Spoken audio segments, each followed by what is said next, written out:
আপনারা কেমন আছেন? আমি আপনাদের জন্য একটি সেলাই মেশিনের ভিডিও নিয়ে আসলাম। যারা সেলাই মেশিনের অ্যাক্সেসরিজ কিনতে চান তারাও যোগাযোগ করতে।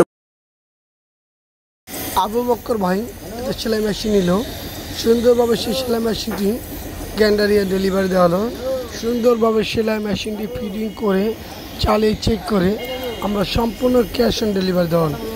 সারা বাংলাদেশের মধ্যে সম্পূর্ণ ক্যাশ অন ডেলিভারি আমরা দিয়ে থাকি। আমাদের মালের কোয়ালিটি সম্পর্কে জানতে চাইলে ভিডিওগুলো সম্পূর্ণ দেখেন। ভিডিওগুলো দেখলে হয়তো বুঝতে পারবেন আমাদের মালের কোয়ালিটি কোন ধরনের। আমাদের মেশিনগুলো সম্পূর্ণ ফ্রেশ কোয়ালিটি আর সম্পূর্ণ হাই কোয়ালিটি। আমরা হাই কোয়ালিটি ছাড়া নর্মাল কোনো কোয়ালিটি সেলাই মেশিন সেল করি না। আমরা মেশিনগুলো সম্পূর্ণ ফ্রেশ চেক করে চালিয়ে চেক করে দেওয়ার পরে আমরা মেশিনগুলো ডেলিভারি দেওয়া হয় ইনশাআল্লাহ। দ্রুত সহকারে সেলাই মেশিনটি আমরা গ্যান্ডারিয়া ডেলিভারি দেওয়া হলো ইনশাআল্লাহ। আপনি চাইলে আমাদের কাছে সরাসরি আসতে পারেন অথবা